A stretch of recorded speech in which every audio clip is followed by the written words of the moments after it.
What's going on, everyone? Welcome to the Thursday, June 20th edition of the Ship My Money Show. I'm your host, Adam Scherer. You can follow me on Twitter at ShipMyMoney DFS. We have a nice 7-game afternoon slate today. I always enjoy these. It's a big enough slate that I think it's fun to play. It is early in the day, so you just have something to do during the afternoon. So I'm pretty excited about it, looking forward to it.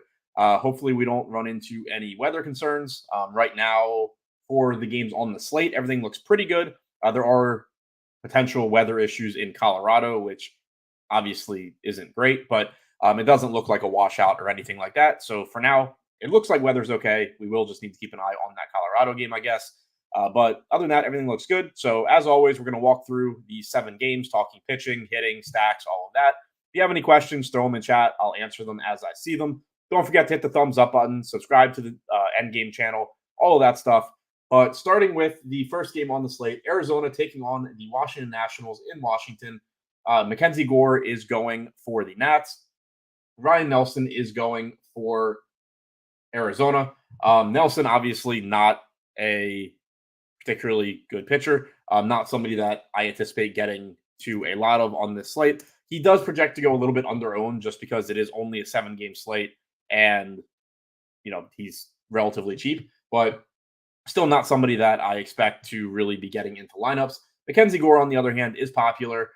He is projected for about 28.5% ownership. 24% of the lineups I built had Mackenzie Gore in them. So optimal percentage looks pretty close to projected ownership. He has the second highest strikeout percentage on the slate at 28.3%. 3.26 xFIP is actually the best of any pitcher going today.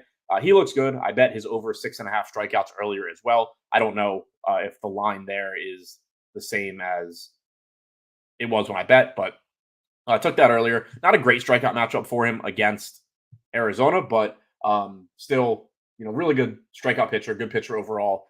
Dell and John in chat asking about the Rickwood bet. I don't even know who's playing in that game, so couldn't tell you. I had to Google it when you asked just to make sure that wasn't going to be relevant to what I was talking about. But yeah, no idea. I don't even know what the park dimensions are there. I haven't seen that. So I don't know if it's one of those stadiums from back in the day that was like 800 feet or not. But yeah, no idea on that one. Sorry. Offensively, Nats are going to look pretty good going up against Ryan Nelson. Just not a very good pitcher. Never upset taking bats against him. He doesn't miss a lot of bats. He does give up some power. The Nats obviously don't have the most dangerous lineup in the world, but a 215 expected ISO allowed to left-handed hitters this year, only striking them out 13.8% of the time. 161 expected ISO to righties, 18% K percentage there. Happy to get to whatever bats that I can from the Nats. CJ Abrams is questionable again. Feels like we dealt with this like a week ago. I think it might have been 2 weeks. But CJ Abrams' status does really affect this lineup, obviously. He is a very good hitter, but he also comes with a ton of stolen base upside. So he's always a really high upside shortstop if he's in the lineup, and he has the very good matchup today. If he's not in the lineup, it does weaken Washington's stack as far as Brandon Boggs said he's out. The Nats lineup wasn't out when I had run and everything. So if we did get that Nats lineup and he's out, that does make life a little bit easier. But yeah, so just got it 1 minute ago. No CJ Abrams. So the Nats stack is different than I had projected it when I ran this. It is obviously weaker not having Abrams. It does also become cheaper, though. You don't have a $5,700 leadoff guy that you need to worry about getting in there. So the Nets are going to look good one way or the other. You just lose that, individual really, really good play in CJ Abrams. Lane Thomas is still going to look pretty good. Keeper Ruiz is batting cleanup. He is $3,000. He'll be hitting from the left side. So he's going to look like a really good value. Probably gets a lot of ownership at catcher. He was projected for 10% before that lineup came out. That ownership projection probably will increase now, but the optimal percentage will increase as well with him batting cleanup. So the Nats still look good. They're just even more of a value stack now than they would have been if CJ Abrams were in. That does help make up for the lack of having one of the best shortstop plays in Abrams. So either way, happy to get to the Nats. I'm surprised how much Arizona is showing up, but I think it's a pricing thing. You have one of the best pitchers on the slate in Mackenzie Gore going for the Nats. 123 expected ISO allowed to righties this year, 122 to lefties. So it's not like he's giving up power. He's not one of these aces that strikes you out, but if you put it in play, you crush it. He's good at limiting hard contact. He's also good at getting strikeouts. But when you look at these salaries here, Ketel Marte at second base, 5,300. Obviously, that's pretty expensive, but he's just always one of your higher upside second basemen. Eugenio Suarez, 3,500, batting fifth. Randall Grichuk batting second at 3,100. Those are both just going to project as good point per dollar plays. Now, there is pinch hit risk here with Randall Grichuk in particular. Last time I talked about this, he went out and scored like 20-something fantasy points in the first 5 innings, so it didn't matter. But it is something to keep in mind when he's getting 13% ownership just because he is so cheap. He's batting at the top of the order. He projects well from a point per dollar standpoint. There's a very good chance Randall Grichuk is not in the game after the 6th or 7th inning. So do keep that in mind, but he does still look like a pretty good play just from a value standpoint. Blaze Alexander's in the lineup. He's cheap. Kevin Newman is cheap. Neither of them obviously are the best hitters, but Kevin Newman in particular, but it just gives you a cheap stack in that spark, which is a home run bump for the Diamondbacks hitters. I assume it's warm in DC today because I know it's very warm where I am, like an hour outside of Baltimore. So from that standpoint, I get why people are getting to Arizona. I get why they're showing up for me as well. Christian Walker also not cheap, but he's a very good hitter. So I do understand that. The Nats look like the better value stack to me still. They do have the better matchup against Nelson. So I like the Nats a little bit more. It looks like in the stuff that I ran, my data likes Arizona a little bit more. But either way, offenses in this game, I think, are certainly playable. With Arizona, you do also get that negative correlation with Gore. While Gore is one of my favorite pitchers on the slate, if you stack against him and it goes well, you are knocking off around 25 to 30% of the field. So you have that working for you as well. Next, we have the Mariners taking on the Guardians in Cleveland. And this has been talked about a little bit on this show because somebody had brought it up a couple of weeks ago. Whatever, I don't know if it's still Progressive Field, whatever they call the stadium in Cleveland, is playing drastically differently this year than it has in the past. They removed some stuff from the upper deck in the stadium, and it's created a jet stream out. So you're seeing a lot more home runs in this park this year. That's why, or one reason why, you see a pretty high run total here in a game that Luis Castillo is pitching.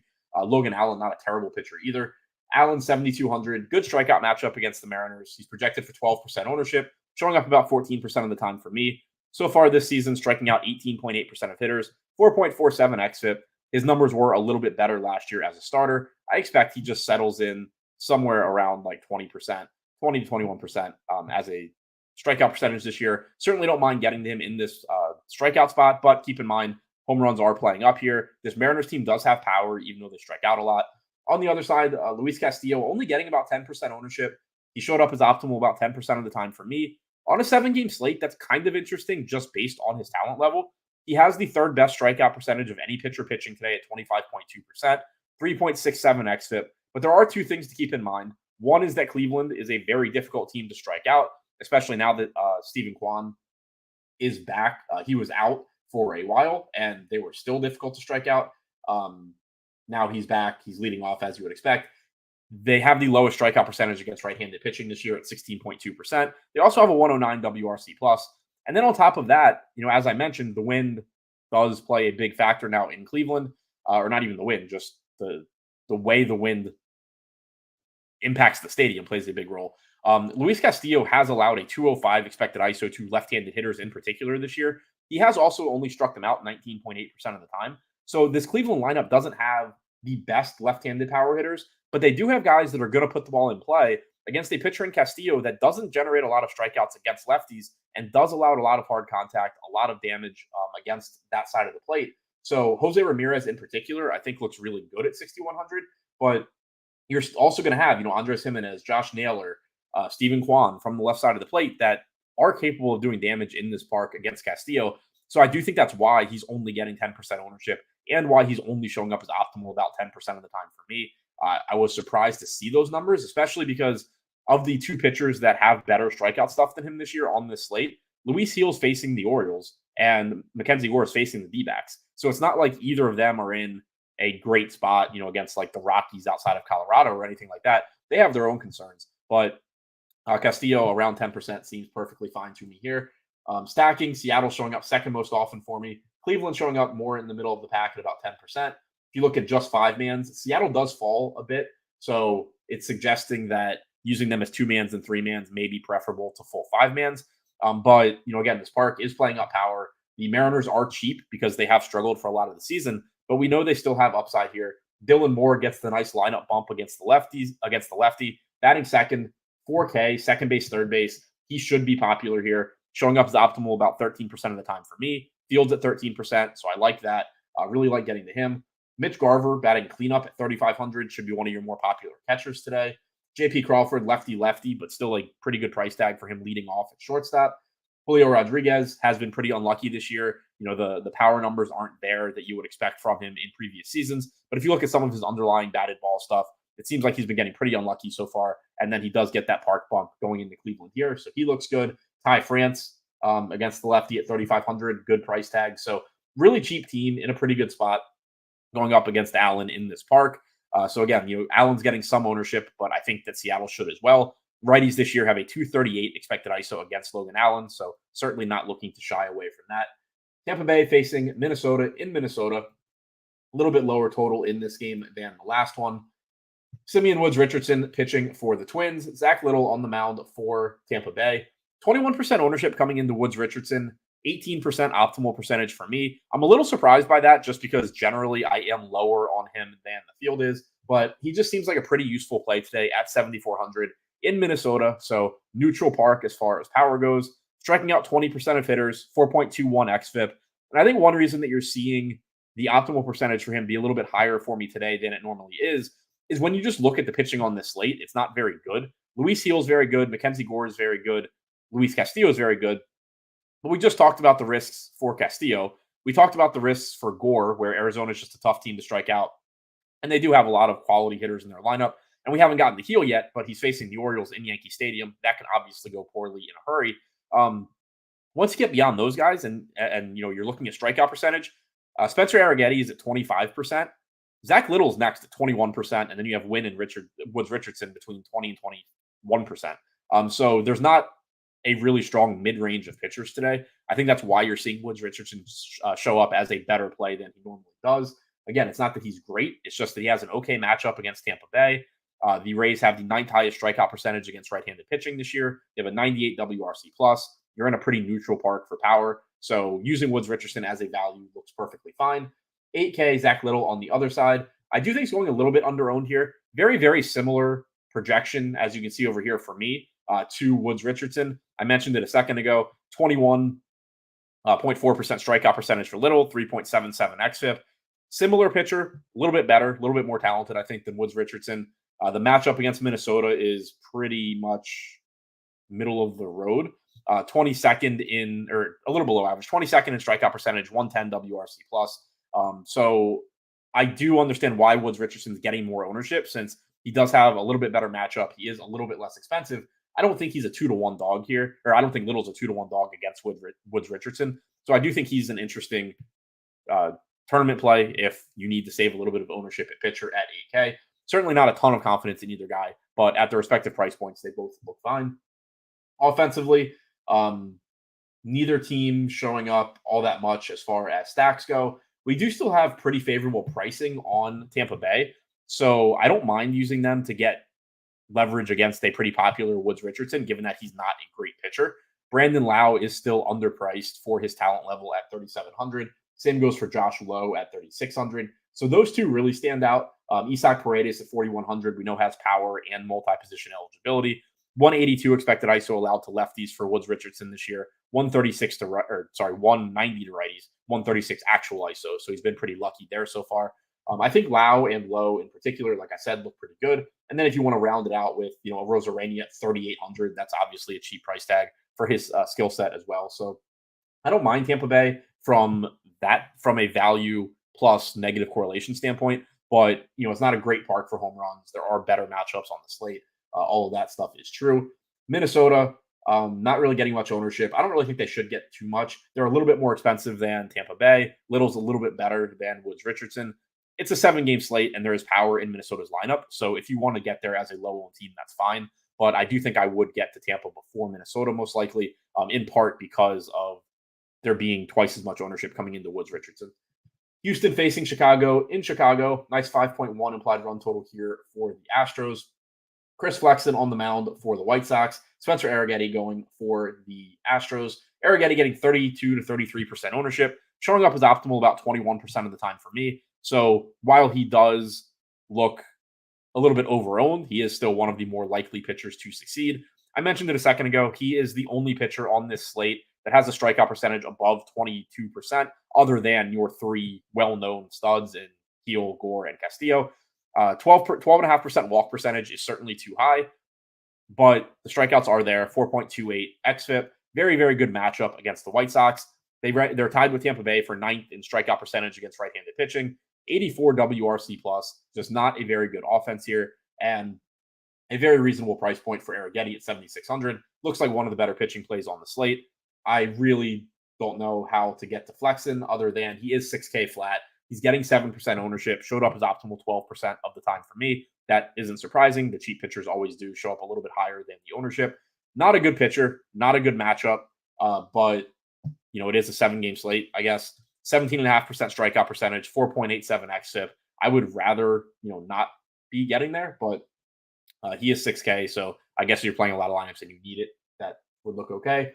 Offensively, Houston's going to look like one of the better stacks on the slate. Yordan Alvarez Q tag is big here. If he is out, this lineup does become cheaper, just like we talked about with the Nats missing CJ Abrams. But you also are obviously missing one of the better hitters, most talented hitters in baseball in a really good spot against Flexen. So the stack becomes weaker, obviously, if Alvarez is out, but it does also become cheaper. 218 expected ISO allowed to lefties for Flexen this year. 181 to righties. Not a very good bullpen behind him either. And some pretty favorable pricing for Houston. Alvarez, if he's in the lineup, is expensive. Altuve, 5,200. But other than that, 4,100 for Alex Bregman, the next most expensive hitter on the Astros. So they give you a value stack and a team that has a lot of talent. Even though they don't have Kyle Tucker and they may not have Alvarez, they still have talent there. They're going to be cheap. They're in a good matchup. So one way or the other, getting to Houston is going to look pretty appealing. The White Sox on the other side, I think the case for them is simply the amount of ownership going to Spencer Arrighetti. You're not looking at the White Sox and saying you love getting to really any of these hitters outside of probably Luis Robert, but you do just get a pitcher that is clearly flawed. Like Spencer Arrighetti in terms of talent is nowhere close to most of the other pitchers getting ownership today. Talking about Heel, Gore, Castillo's not getting that much, but from a talent standpoint, certainly better. Astros lineup apparently just came out and Yordan's in, so that stack looks better as well. Glad to see that. So if you're going to the White Sox, it's not talent based. It is simply that if they do well, 30 whatever percent of the field is losing their pitcher. Arrighetti has allowed a 179 expected ISO to righties this year, 162 to lefties. So doesn't give up tons and tons of power, but does give up some. Luis Robert individually, if you don't want a full stack the White Sox, which I obviously don't blame you. Luis Robert individually only getting about 3% ownership at 4,800. Very high upside play by himself. Dodgers taking on the Rockies in Coors. This is obviously where a lot of hitter ownership is going to go. Gavin Stone is pitching for the Diamondbacks. Ty Blach is going for the Rockies. I accidentally did not include Ty Blach in this because his projection was so low that I cut him off by accident. Don't play Ty Blach against the Dodgers, probably. Gavin Stone on the other side, 7,800, getting about 11% ownership, showing up as optimal 13% of the time for me. I don't mind it. It is the Rockies. Pitching on this slate isn't great. Stone has an 18% strikeout percentage, 4.09 xFIP this year. He's just another guy in that 7 to 8K price range that you can get to. Certainly doesn't look as good as somebody like Arrighetti, but he's also getting 1/3 of the ownership. Offenses here are clearly going to be the priority, specifically the Dodgers in a very good matchup against Ty Blach in Coors Field during the day. I mentioned it earlier. There are some weather concerns here. There's storms in the area. Potential delay. That's not an issue for the bats as long as they restart the game. So getting to the Dodgers goes without saying is going to look very good. It's just a matter of how you manage the ownership here. You can see in the Dodgers projected lineup, every hitter is projected for at least 12% ownership on DraftKings. Every hitter except for $6,300 Freddie Freeman is projected for like at least 20%. Teoscar Hernandez, I think, left yesterday's game early. Maybe I misread that notification. So may or may not be in the lineup if I read it correctly. But one way or the other, everybody playing for the Dodgers is going to look like a top play. It can just be difficult on 7-game slates to differentiate your lineup if you're playing 5 guys that are all projected north of 20% ownership. So if you are going that route, maybe that's where you go to like Zach Little at 10% ownership. Maybe that's where you just get off the board with like a Chris Flexen or something like that. I don't know. But another way that you can handle this is mini stacking them, get to your lower owned primary stack and then mix in 2 or 3 of the Dodgers. Hope that maybe the Dodgers score their 7 runs, but it's just on 3 home runs from the guys you happen to play. Then you have a leg up on those full 5-man stacks because they probably have a couple of guys that didn't do too much. The gist there is basically obviously be happy getting to whatever Dodgers you can. Just pay attention to the total ownership in your lineup. Make sure you're not painting yourself into a corner where if your Dodger stack does well, it doesn't really help you at all because you're still competing with 20 to 25% of the field and you all have lineups that look pretty much the same. Definitely something you want to avoid there. On the other side, a lot less ownership coming into Colorado. Happy to get to them in tournaments if I can. Gavin Stone, not a bad pitcher, but not a great pitcher either. 177 expected ISO allowed to righties so far this year. 188 since the start of last year. 112 to lefties over that time. But the Rockies lineup has gotten a little bit better. Now, it could be really bad today. This is another spot where we have Q tags, unless somebody's going to tell me this lineup just came out also. But Nolan Jones was scratched yesterday. He had been out for most of the season. His return is part of the reason that this Rockies lineup actually isn't as bad as you tend to think. So he matters. Charlie Blackmon left the game early 2 games ago. He didn't play yesterday. Whether or not he's in the lineup matters. If you get this lineup where you have Tovar, Blackmon, Jones, McMahon at the top, Doyle, Toglia, it's not a great lineup, but it's not bad. And certainly would like to play it at pretty low ownership in cores. If you get it with no Blackmon and no Jones, the cores thing obviously still applies. The fact that Tovar, Doyle, McMahon, Toglia are fine still applies. But obviously you're just losing 2 hitters that you would actually like to play and replacing them with 2 guys that you probably don't really want to play. But one way or the other, low-owned Rockies in cores are going to look fine. They're just going to look better if you have at least one of Blackmon or Jones in the lineup, preferably both of them. Individually, I did mention that Stone has been reverse splits as far as power numbers go. Tovar, 5,400 at shortstop. Obviously, some sticker shock on that salary for him, but hitting at the top of the order in cores. Brenton Doyle, 4,600, gives you stolen base upside in addition to whatever he does with the bat as well. Royals are taking on the A's in Oakland. Seth Lugo on the mound for Kansas City. He will be popular today. I assume he will get lit up by the A's just like every other popular Kansas City pitcher, but he deserves it. 35% projected ownership at 9,500. Showed up as optimal 24% of the time for me. Now, the concern with Lugo is that he does not strike guys out at the same rate as Heel, Gore, or even Castillo and Arrighetti. Only a 20.2% strikeout percentage, 3.91 xFIP. His strikeout percentage is almost identical to Simeon Woods Richardson, and he's $2,000 more. But he does get the pitch in a pitcher-friendly park in Oakland. He does get a good strikeout matchup. The A's have the 3rd highest K percentage against right-handed pitching this year. They do also have a 107 WRC+. This is not a bad offense at hitting. They just strike out a lot. But you compare that matchup, it's the strikeouts, specifically to Luis Gil's facing the Orioles, who ranked 23rd in strikeout percentage. Castillo is facing the Guardians, who ranked 30th. Gore is facing Arizona, who I need to pull the page back up, but going from memory is I think bottom 3rd in strikeout percentage against left-handed pitching since last year. The page is not loading for me, so may or may not get that answer at a reasonable point. But either way, clearly a better strikeout matchup here for Seth Lugo than for those other guys, even though the strikeout numbers that he himself provides are not nearly as good. So he does look good here, probably going a little bit over-owned at that salary, but still clearly one of the more likely pitchers to succeed on this slate. Mitch Spence, 6,600, projected for 5% ownership, showing up as optimal 10% of the time for me. He's another guy I think that you just throw into that bucket of if I'm playing the Dodgers and I need to do something crazy and low-owned, Mitch Spence is fine, but it's not a good matchup. KC, a tough team to strike out. They do get a park downgrade here going into Oakland. It's very difficult to get strikeouts in Kansas City. The park is basically this team is built to play in Kansas City with the massive outfield and all of that. Some of that stuff does apply to Oakland as well, though. Overall, against right-handed pitching this season, Kansas City ranks 24th in strikeout percentage, 98 WRC+. Spence comes into the game with an 18.8% K percentage, 3.84 xFIP. So pretty similar numbers to Gavin Stone and Logan Allen, who are both getting twice as much ownership. So I do think he's a reasonable contrarian value play. Not somebody that I think you want to go crazy with in this spot, but he's not, like I said, he's not any worse than Stone, who also happens to be pitching in Coors Field. He's probably not any worse than Logan Allen. So I think that there is some merit to getting the Spence here if this ownership holds around 5%. Offensively, Kansas City, I expect to be the team that people are getting to more. They're showing up fourth most for me as far as stacks go. Oakland down towards the bottom.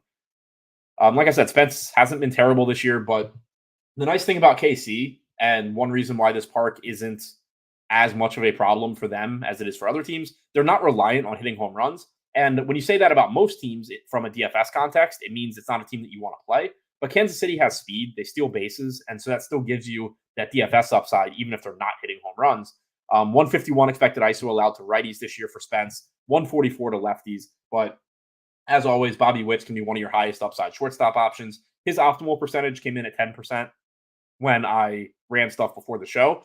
It probably goes up a little bit now that CJ Abrams isn't playing as well. You obviously had Abrams in a very good spot competing with Witt in that high priced shortstop range, but Abrams not in there anymore. So Witt might actually look a little bit better now. Salvador Perez, if you can afford him, got his first base eligibility back. He didn't have it yesterday. Clearly, he's more valuable at catcher, but it just makes it a little bit easier to get him into lineups, having that extra position if you need it. Michael Garcia gives you stolen base upside at 4,700. Melendez is cheap. Pasquantino is a good hitter who's cheap. So KC on this slate where we don't really have a lot of offenses that we love. We don't have a lot of pitching that we love. It's just one of those weird slates, obviously excluding cores as far as the offenses go. Getting to KC makes some sense here. If you're going to Oakland, it is for the ownership against Lugo. 203 expected ISO allowed to right-handed hitters for Lugo this year is certainly concerning. It's 189 if you go back to last season. Zach Geloff, Brent Rooker, Shea Langoliers, Miguel Andujar, these guys all can do damage from the right side. Langoliers and Rooker in particular. Like if you wanted to not full stack Oakland in Oakland, but you wanted to get some negative correlation against Seth Lugo, I love the idea of Shea Langoliers plus Brent Rooker and then move on to some 5-man stack that overall is better than Oakland. Lugo gives up power to that side of the plate. Those guys both have tons of it. Langoliers is a catcher too, and he's reasonably priced. So you get a position that's hard to find power at. You don't have to pay a ton for him. Really like Langoliers actually individually as a tournament play here. He showed up as optimal 3% of the time, projected for like no ownership, but the upside he gives you is certainly very nice in addition to the negative correlation with Lugo. And then finally wrapping things up with the Orioles and the Yankees. Should be a fun game. Last night was a pretty intense one. Interested to see if there's any carryover today. Gunnar got hit yesterday. The game ended up being close the rest of the game. So even if the Orioles wanted to do anything, they couldn't. There is certainly the potential for some weird stuff to happen in this one. But Luis Seal on the mound for the Yankees at 10,800. He's projected for 18% ownership, 16% chance of being optimal. He's a really good strikeout pitcher. He leads the slate with a 30.4% K percentage. 3.73 xFIP is good. My big concern here, one, is the price. Two is that the Orioles are just a good team overall at hitting, which goes without saying. 120 WRC plus against right-handed pitching this year. But Heal also just walks so many guys. He has a 12.5% walk percentage. The Orioles as a team don't walk that much. But if you're like, this is a good offense. And if you're working behind in counts, like your margin for error against this offense is just already so small. And then you're talking about a guy who frequently just can't throw strikes. It's a really, really scary spot. Then you add in Yankee Stadium as well. None of that takes away from his upside, though. So the fact that he's getting around 18% ownership, I think, is fine here. If he were getting that like 30% that Lugo's getting, I would think it was kind of crazy. But he's not. He is very expensive, obviously. So whatever Heal you can afford, I think does look fine. Cole Irvin, 8,200 against the Yankees in Yankee Stadium, getting 2% ownership. Showed up as optimal 10% of the time for me. I still don't anticipate getting much of him. That is a very expensive price tag for somebody that has about an 18% strikeout percentage this year. Like in terms of talent, he is pretty similar to Stone and Spence and Allen, but he is more expensive than all of those guys. He is pitching in Yankee Stadium against the Yankees. We don't know if Aaron Judge will be in the lineup, but either way, it's a good lineup. It's a tough lineup to strike out. So pretty tough sell getting to Cole Irvin. Offensively, either of these offenses are high upside tournament stacks, regardless of who they're facing. That is always going to be the case. I am interested in the Orioles, just not much ownership coming in here. And like I was saying, if Luis Heal's just walking guys, obviously that is not ideal for your Orioles stacks. But if he's falling behind in counts, 2-0, 3-1, 3-0, and then putting pitches in the zone, these Orioles are going to do damage, hitting in counts like that. So that is kind of, sometimes you'll hear people talking about not stacking against pitchers because they walk too many guys. If they're walking guys, like, yeah, those 2 points or 3 points, depending on your site, are not helping you win tournaments, but it is getting you additional plate appearances later in the game for your stack. But also, if you just get the game where he's falling behind in counts, but not actually walking you, it's very advantageous for hitters. So I do still think it's a high upside spot for the O's. Brandon Boggs said praying the Yankees roll out Trevino. Also, a good point there, and likely. Like, you think about their catcher options. You have Jose Trevino from the right side. You have Austin Wells from the left side. Lefty and Cole Irvin going today. I would think there's a good chance you're getting Trevino behind the plate, which does mean more stolen bases for the Orioles as well. For the Yankees, same thing. Irvin's certainly not the same level of pitcher that Luis Gil is. He's not terrible, but you have a lot of good Yankees bats in this lineup. Irvin has allowed a 213 expected ISO to right-handed hitters this year, sub 100 to lefties. Anthony Volpe at 4,500 certainly looks like a good shortstop play. Gleyber Torres at 4K, nice value there. I like Giancarlo Stanton against a pitcher that doesn't get a ton of strikeouts. Only a 16.5% K percentage against righties for Irvin. 4,700 for Stanton, I really like. So neither of these offenses are getting much ownership. I think they should be getting more. You can see it in the optimal percentages here. Pretty much think almost every player in this game is going under owned. Stolen base upside for the Orioles, as I mentioned as well. Jordan Westburg also questionable for the Orioles after Soto ran into him early in game 1 of this series. I don't think he's going to play. He was in the projected lineup I used. It kind of seems like the way the Orioles have talked about it, they said he was really sore after the first game. Mike Elias said he doesn't think he'll need an IL stint. To me, when a GM is like, I don't think he's going to need to go on the IL, that also doesn't usually mean he's going to be back in 48 hours. But, if he's in the lineup, he's obviously having a great season as well. If he's not, you'll probably get Ramon Urias, who's not the same level of hitter, does weaken the stack a bit. He has been hitting better lately, but, still certainly not the same level of hitter as Westburg. But one way or the other, on a slate where, like I was saying earlier, outside of Coors, you don't really have offenses to love. Like the Astros against Chris Flexen certainly look good. Other than that, like the Nats are the Nats. They can only look so good, especially without CJ Abrams. The Mariners and Guardians both look fine, but the Guardians are facing Castillo. The Mariners have their own problems. None of these offenses are really great. KC is in Oakland. And then you just have two of the best offenses in baseball playing each other in Yankee Stadium, and nobody wants to play them. I don't know what I will actually get to. Like, I haven't, built the lineups I'm playing yet, but I would be very happy if it involves large amounts of Orioles and Yankees hitters. So to recap this one, top pitching options: Seth Lugo taking on the A's, Mackenzie Gore taking on the D-backs, Spencer Arrighetti and Simeon Woods Richardson as value, Luis Gil if you can afford him, even though it's a dangerous spot against the O's. Contrarian pitchers if you are playing, more popular stacks.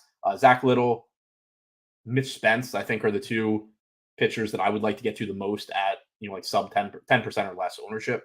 Offensively, obviously the Dodgers look great if you can get there, and just pay attention to the ownership. Seattle, Houston, KC all look pretty good. I like Baltimore and the Yankees as contrarian stacks quite a bit. I am really hoping that I get to them.